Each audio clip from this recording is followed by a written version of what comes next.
Bon, je vous ferai pas le coup du dangereux requin mangeur d'hommes, ça c'est la culture populaire qui essaie de nous faire croire ça, et c'est très loin d'être vrai. En fait, s'il y a une victime entre lui et nous, bah c'est plutôt lui.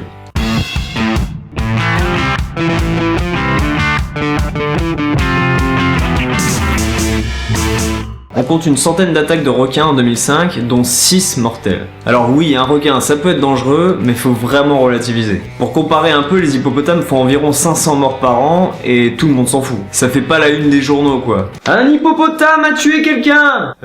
Oui, et donc? En fait, le requin a mauvaise réputation depuis la sortie du livre Les Dents de la Mer de Peter Bankley en 74, ainsi que du film de Spielberg qui a suivi. Maintenant les médias jouent sur le sensationnel et font passer les requins pour les grands mangeurs d'hommes qui en fait... bah non.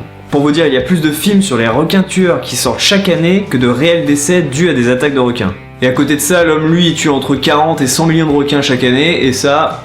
Et il y a deux raisons à ça. Principalement pour son aileron qui est réputé pour avoir des vertus thérapeutiques en Asie du Sud-Est. Alors avec ça, ils font pas dans la demi-mesure, hein. Ils pêchent le requin, ils coupent l'aileron, et ils jettent le requin à la flotte en train d'agoniser.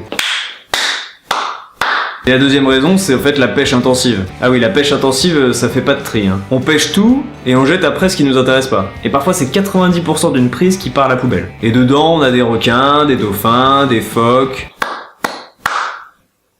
Repensez-y quand vous irez acheter du poisson. Aujourd'hui, il existe des sanctuaires pour les requins, car près de 180 espèces sont considérées comme menacées par notre mode de vie, et 30 sont en voie d'extinction. Mais bon, les sanctuaires sont rares et ils font vraiment pas le poids à côté de tout le reste. En fait, sur les 530 espèces de requins répertoriées, seules 5 sont considérées comme dangereux pour l'homme. Oui, on casse le mythe là. Hein. Alors oui, avec cela, on vous déconseille d'aller vous baigner la nuit si vous avez déjà des plaies ouvertes. On va pas se le cacher. Mais sinon, globalement, bah, ce sont des poissons quoi. Et ce sont clairement pas les plus dangereux pour nous. D'ailleurs, on peut aisément faire de la plongée en leur compagnie. Il y a tout un tourisme qui est organisé autour de ça. Un tourisme qui crée d'autres problèmes, mais bon, c'est pas le sujet. Pour les requins les plus dangereux, ben c'est dans une cage que ça se passe, pour vous protéger d'éventuelles attaques. Et là, on est loin des vidéos de réalité virtuelle qu'on voit en ce moment sur internet. Hein. Ce genre de cage n'est d'ailleurs pas idéal, car il arrive qu'elle blesse le requin. Et c'est pour cela que des chercheurs ont mis au point un répulsif électronique pour les requins. Il produit des champs électromagnétiques qui irritent les ampoules de Lorenzini des requins et qui fait qu'ils ne s'approchent pas trop de la cage. Alors les ampoules de Lorenzini, c'est des capteurs que les requins ont sous la peau et qui leur permet de détecter les champs magnétiques justement et les gradients de température afin de repérer plus facilement leur proie. Une sorte de sixième sens quoi. D'ailleurs, en parlant de curiosité sur les requins, voici quelques faits intéressants.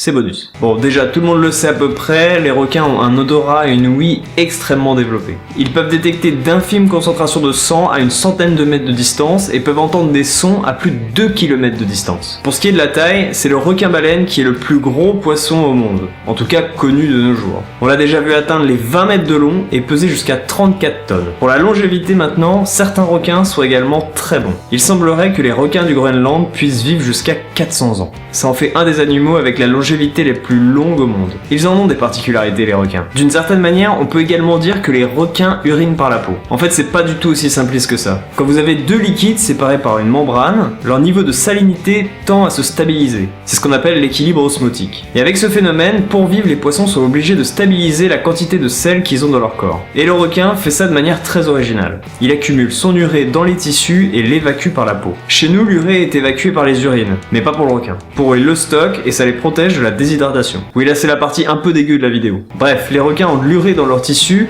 et à cause de ça, ils ont dû développer des anticorps de dingo pour y résister. Et maintenant, niveau santé, ils sont au poil. Si cette vidéo sur les requins vous a plu, n'hésitez pas à le faire savoir dans les commentaires, à mettre un like et à la partager. Vous pouvez aussi voir les précédentes vidéos et vous abonner à la chaîne pour ne pas rater les suivantes. Moi je vous dis à très bientôt dans une prochaine vidéo.